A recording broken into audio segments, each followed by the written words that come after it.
Hello guys, welcome back to my channel. আজকের ভিডিওতে যে টপিকটা নিয়ে ডিসকাশন করব সেটা হচ্ছে ইন্ডিয়ার বুকে ঘটে যাওয়া আর একটা নতুন ফ্রড, যেটা হচ্ছে মিস্টান ফুড লিমিটেড নামক একটা কোম্পানিতে হয়েছে। তো আপনাদের মধ্যে একজন সাবস্ক্রাইবার অর্থাৎ আমাদের এই চ্যানেলের একজন মেম্বার বলা যেতে পারে, তিনি আমাকে বলেছিলেন যে মিস্টান ফুডস নিয়ে আমার কি বক্তব্য বা কিভাবে এই ফ্রডটা হয়েছে সেই বিষয়টা নিয়ে একটু ডিসকাশন করতে। তো আমরা যারা পেনি স্টকে ইনভেস্টমেন্ট করি, জেনারেলি আমি করি না, আমি পছন্দও করি না, বাট অনেকেই আছেন যারা পেনি স্টকে ইনভেস্টমেন্ট করেন এই সাইকোলজি থেকে যে খুব কম পয়সায় শেয়ারটা কিনবো এবং তারপরে সেই শেয়ারটা খুব তাড়াতাড়ি উপরের দিকে উঠবে, এবং সেই সমস্ত স্টকে পেনি স্টকে আমি ইনভেস্টমেন্ট করব যেখানে ফান্ডামেন্টালস খুব ভালো। রাইট? তো আপনি যে ফান্ডামেন্টালস চেক করছেন, এই বিষয়টা কিন্তু যদি কোনো প্রমোটার চায় যে আপনার সাথে ফ্রড করবেন, সেই বিষয়টাকে তারা কিভাবে ম্যানিপুলেট করে তার একটা সবথেকে বড় কেস স্টাডিজ হচ্ছে এই মিস্টান ফুডস। না, মানে সেবি এই জিনিসটাকে সম্পূর্ণভাবে ধরে ফেলেছে। কিভাবে তারা ধরেছে মিস্টান ফুডকে সেই বিষয়েও আমি ডিসকাশন করব।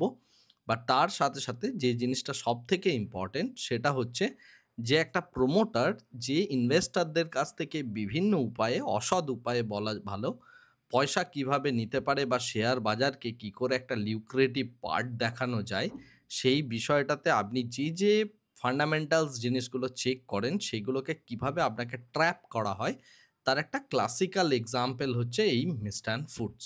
রাইট? তো শুরু করা যাক, এবং এই ভিডিওটাতে টোটাল আমি ফাইন্যান্সিয়ালস নিয়ে ডিসকাশন করব, যেখানে আপনি দেখতে পাবেন যে কিভাবে ফ্রড হয়েছে এবং সেই ফ্রডটাকে কিভাবে আপনি ডিটেক্ট করতে পারেন তার দেওয়া ফাইন্যান্সিয়ালস দেখেই। রাইট? তো প্রথমে পুরো ঘটনাটা একটু বলি যে অ্যাকচুয়ালি ঘটনাটা কি ঘটেছে। ঘটনাটা হচ্ছে মিস্টান ফুডস লিমিটেড, এই যে কোম্পানিটা, এই কোম্পানিটা রিসেন্টলি প্রচুর ভালো পরিমাণে একটা রাইজ হয়েছিল। যদি আমরা দেখি এর লাস্ট ১০ বছরের চার্ট বা ম্যাক্স চার্ট যদি দেখি, জেনারেলি এই যে কোম্পানিটা আছে এরা জেনারেলি পাম্প অ্যান্ড ডাম্প থিওরিতে বিলিভ করে। তো একসময়ের ৳১.৩০ এর শেয়ার সেটা চলে গিয়েছিল ৳৩১ য়। তারপরে ৳৩১ থেকে আবার পুনরায় ফেরত এসছিল ৳২.৫০। ৳২.৫০ থেকে এটা চলে যায় ৳১৮। তারপরে সেখান থেকে চলে আসে ৳৭, ৳৭ থেকে পুনরায় চলে যায় ৳২২। এখন এটা ৳৮ র নিচে চলে এসছে শেয়ারটা। রাইট? শেয়ারটা কন্টিনিউয়াসলি এরপরে লোয়ার সার্কিট খাচ্ছে এই স্ক্যামটা ধরা পড়ার পর। তো এখন বিষয়টা হচ্ছে এই যে পাম্প অ্যান্ড ডাম্প স্কিমগুলো খেলা হয়, আপনি যদি দেখেন হাইয়েস্ট যে জায়গাগুলো টপ ফর্ম করে সেখানে ভলিউম দেখুন, অর্থাৎ এখানে ডাম্পিংটাকে ইমপ্লিমেন্ট করা হয় বা ডাম্প হয়ে যায় শেয়ারটা। রাইট? তো এই বিষয়টা কিভাবে করা হয় সেই বিষয়ে আমরা আগেই কথা বলেছি। এখন যে বিষয়টা নিয়ে কথা বলতে চাইছি যে তারা স্ক্যামটা কি করেছে? তারা স্ক্যামটা যেটা করেছে, তারা টোটাল এই যে ফাইন্যান্সিয়ালস নাম্বারগুলো আপনি দেখছেন, এই নাম্বারগুলোকে তারা সম্পূর্ণভাবে একটা ম্যানিপুলেটেড নাম্বার প্রেজেন্ট করেছে এনএসসির সামনে, সেবির সামনে। তো যখন সেই নাম্বারগুলো প্রেজেন্ট করা হয়, এবং যেহেতু প্রত্যেকটা আপনি স্ক্রিনার ডট ইন থেকে শুরু করে যত ওয়েবসাইট দেখবেন সেখানে এই নাম্বারগুলো যথারীতি সেবির কাছে যে রিপোর্টগুলো পাবলিশ হয় সেই রিপোর্টগুলোই এই সমস্ত ওয়েবসাইটগুলো অ্যাকচুয়ালি পাবলিশ করে। তো সেই রিপোর্টগুলোই পাবলিশ করা হয়েছে, এবং লোকজন যারা আছেন, যারা ইনভেস্টমেন্ট করেছেন, তাদের কাছে এই নাম্বারগুলো যথেষ্ট অ্যাট্রাকটিভ নাম্বার। কেন? না, স্টকের পিই কম, আমি আরওসি দেখতে পাচ্ছি 88%, আরওই দেখছি 98%, রিটার্ন অন ইকুইটি দেখছি 98%। তাছাড়াও আমি যদি দেখি মার্কেট ক্যাপও খুব কম। তার সাথে সাথে ইন্ট্রিনসিক ভ্যালু আমি দেখতে পাচ্ছি ৳১৬০। আমি ইন্ডাস্ট্রি পিই দেখতে পাচ্ছি অনেক বেশি, সেই জায়গায় স্টকের পিই কম। ডিভিডেন্ড খুব অল্পই রয়েছে, বাট তা সত্ত্বেও ইপিএসও একটা দেখানো হয়েছে যে কারেন্ট মার্কেট প্রাইসের রেসপেক্টে ইপিএস কত ভালো গ্রোথ রয়েছে ইত্যাদি সমস্ত কিছু যদি আপনি দেখেন, এবং প্রফিট গ্রোথও যদি আপনি দেখেন, ৫৯৩% প্রফিট গ্রোথ হয়েছে কোম্পানির। কোম্পানি এটা ক্লেম করছে। রাইট? তো এই জাতীয় ফাইন্যান্সিয়ালস দেখে যে কেউ এখানে ইনভেস্টমেন্ট করে দেবে। আচ্ছা, আপনি যদি ইনভেস্টর দেখতে চান, এখানে কোম্পানি দেখাচ্ছে তাদের 5% এর কাছাকাছি স্টেক রয়েছে এফআইআই এর কাছে। এখন এফআইআই এর নাম যদি আপনি দেখেন তাহলে এখানে দেখতে পাবেন প্রচুর ভালো, ভালো এফআইআই এর কাছে রয়েছে। রাইট? ইত্যাদি বিভিন্ন জিনিসপত্রগুলো আপনি এখানে লক্ষ্য করবেন। এখন এই যে বিষয়গুলো, এই বিষয়টাতে আপনি যদি লক্ষ্য রাখেন এবং আপনি যদি মানে এই কোম্পানিটা ইনভেস্টমেন্ট করতে যান, সবার আগে আমরা দেখি প্রফিট অ্যান্ড লস স্টেটমেন্ট। তো সেক্ষেত্রে দেখুন ২০০৪ এ এই কোম্পানিটার সেলস ছিল ৫ কোটি টাকা। তারপরে হয়েছে ৩ কোটি, ২০১৬ তে হয়েছে ১২১ কোটি, ২০১৭ তে প্রফিট গ্রোথ ভালো, ১৮ তে আরও ভালো, কন্টিনিউয়াসলি প্রফিট গ্রোথ আছে এবং সেই জায়গা থেকে দেখলে ১,২৮৮ কোটি টাকার এর সেলস হয়েছে। নট প্রফিট গ্রোথ, এটা বেসিক্যালি সেলস গ্রোথ। তো যে কোম্পানিটা ২০১৪ তে সেল ছিল ৫ কোটি টাকা এবং ২০১৮ অবধি যদি আমি সেলস দেখি ৪,০০০ কোটি টাকা, তার সেলস প্রচুর বেড়েছে। এটা যথারীতি আমরা সবাই দেখতে চাই। অপারেটিং প্রফিট মার্জিন কোথায় বাড়ছে সেটাও দেখতে চাই, সেটাও ভালো রয়েছে, রাইট? সমস্ত কিছু অ্যাঙ্গেল থেকে আপনি যদি দেখেন এবং ইপিএস ছিল না, সেই জায়গায় ইপিএস আসছে ইত্যাদি প্রত্যেকটা ফাইন্যান্সিয়ালস যদি আপনি চেক করেন, আপনি দেখবেন কোম্পানি খুব ভালো। কোম্পানির য মানে আপনি যদি রিজার্ভ মানি দেখেন প্রচুর বেশি, বরোয়িংস কম। সমস্ত অ্যাঙ্গেলস থেকে যদি আপনি দেখেন কোম্পানিটা কিন্তু ভালো কোম্পানি। ফান্ডামেন্টালি যা কিছু আপনি পড়াশোনা করেছেন সেই জিনিসগুলোকে যদি ইমপ্লিমেন্ট করেন তাহলে এই জিনিসটা উঠে আসবে। উঠে আসার সাথে সাথেই বেশিরভাগ পাবলিকই এই কোম্পানিটাতে আকৃষ্ট হবে এবং সেটাই হয়েছে এবং তারা ইনভেস্টমেন্ট করেছে।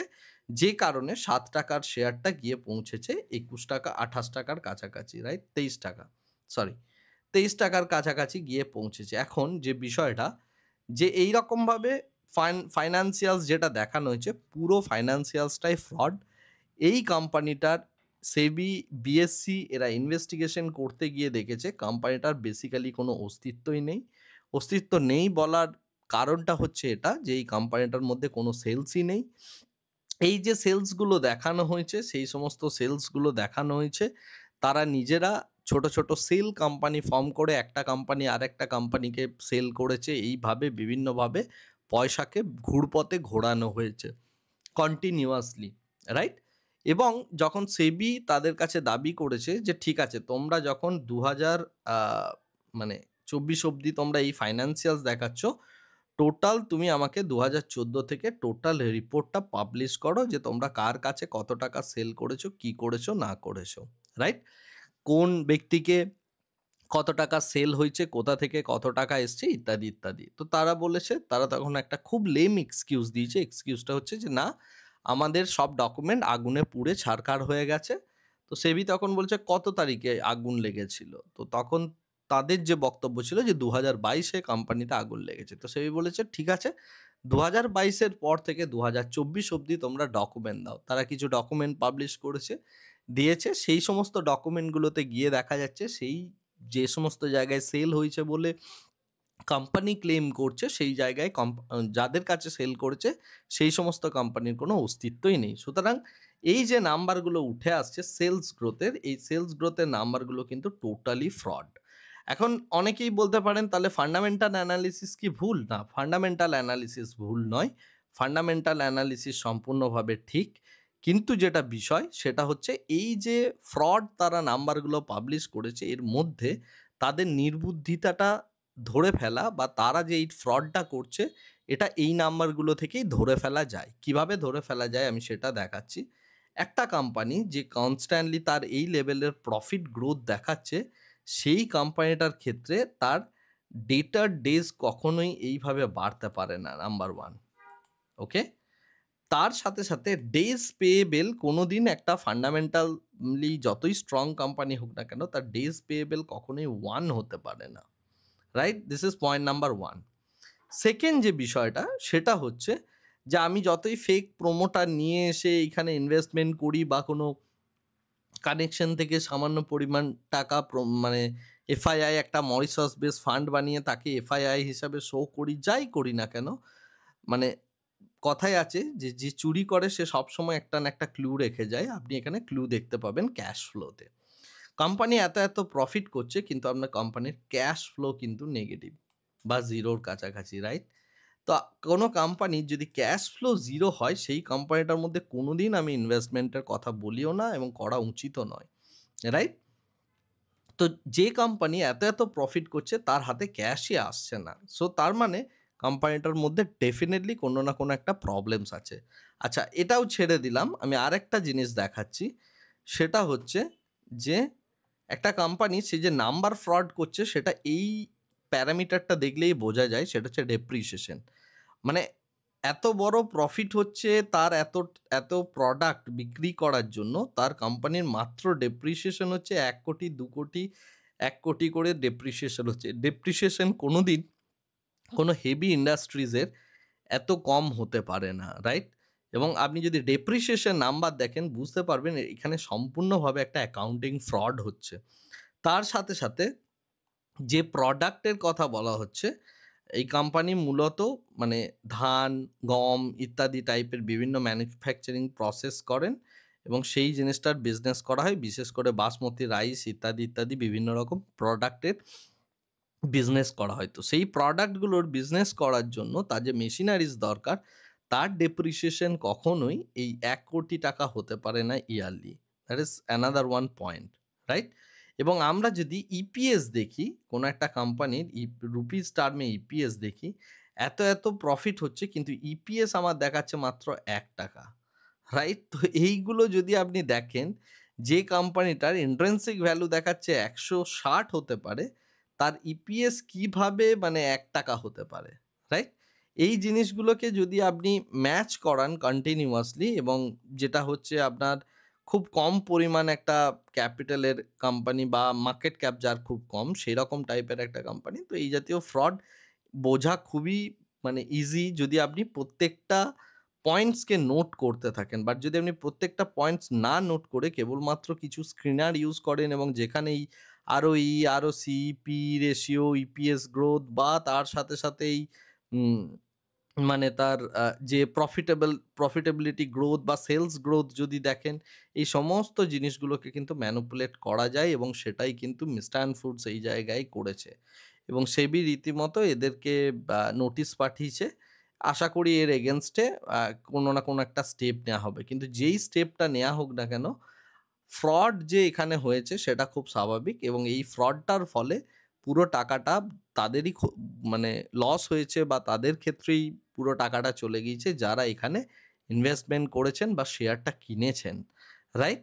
সুতরাং আমি একটা কথাই বলবো যে শেয়ার কেনার আগে শুধুমাত্র এইটুকু ফাইন্যান্সিয়ালস দেখবেন না বা শুধু এই ফাইন্যান্সিয়ালস প্যারামিটারগুলোকে দেখেই মানে অভিভূত হয়ে শেয়ার কিনবেন না।